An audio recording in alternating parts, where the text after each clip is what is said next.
What's up, Fit Nation? I have a question for you.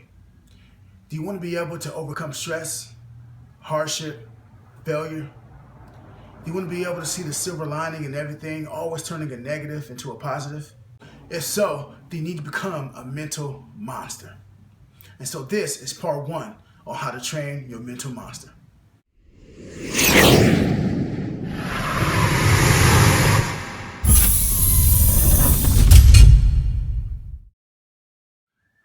Alright, so the first step is relatively simple. All you have to do is think. I encourage you to get introspective.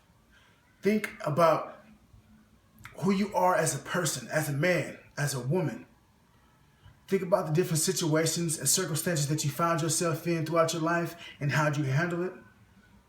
And how you might have wished you would have done certain things different, little things, maybe certain things better. I encourage you to think of what you've done in your life thus far. Think about the things that you always want to do or things you dreamed of doing. And most importantly, I want you to think about, is who I am today the person that I want to be? Is this who I really am as a person? Now, there's no timetable for this period of thought.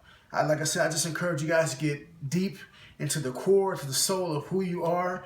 Get as introspective as you possibly can to figure out who you are as a man, as a woman. And like I said, there's no timetable.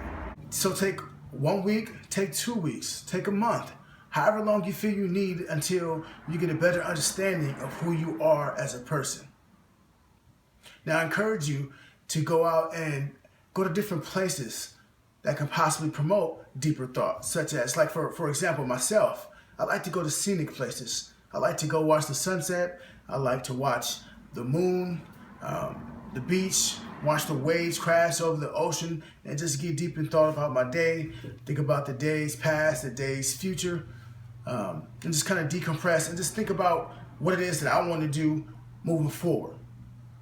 So I encourage you to do the same thing. Go to a coffee house, right? It might be a little noisy, might be a little crowded, but if you go to those quiet places where you're able to think, right, I encourage you to go to a coffee house or somewhere else public where it's not as private, and just see how it might affect your thoughts. See how it might affect what you think about.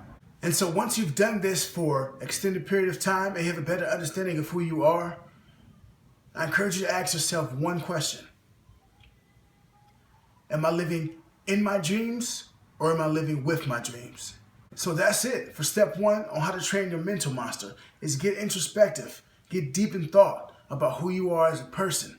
And once you have that, you have an understanding, it makes it so much easier to progress further into building your mental monster and training your mental monster.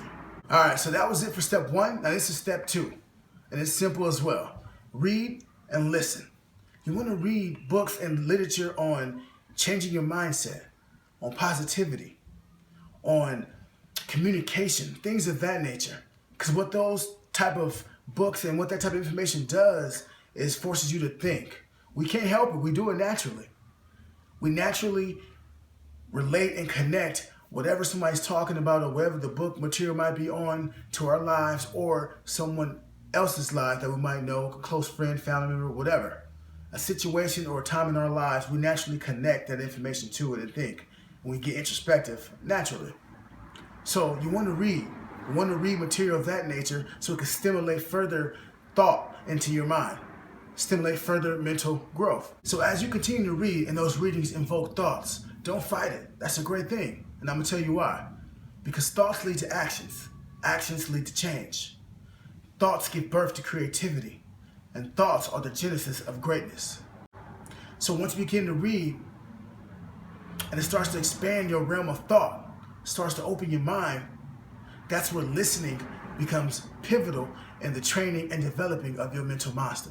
So when we speak about listening, what we're doing is we're speaking about listening, learning how to listen to what the heart and the spirit is telling you. Because those two things will never lead you wrong. Your mind can sometimes play tricks on you, but you have to learn to listen to your heart and what your spirit is telling you. I'll give you an example.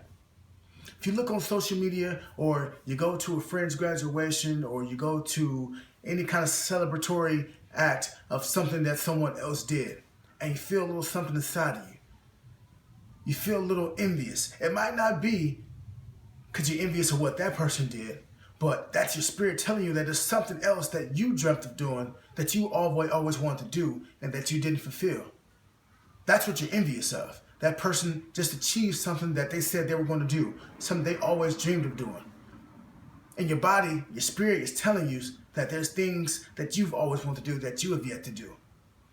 So it's kind of nudging you to go pursue yours as well. That person is no different from you. How come they did it? You can.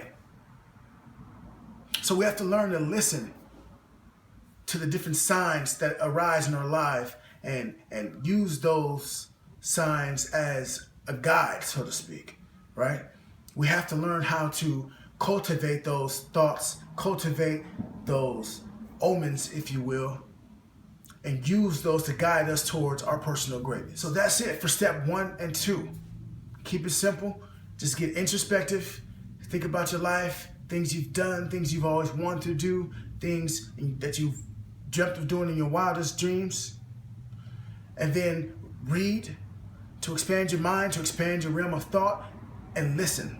Listen to the signs that your spirit and that your heart are putting out there for you. Okay? So as always, thank you for the love and support. Please click subscribe and follow me on Instagram at DTC Fit Nation. Thank you.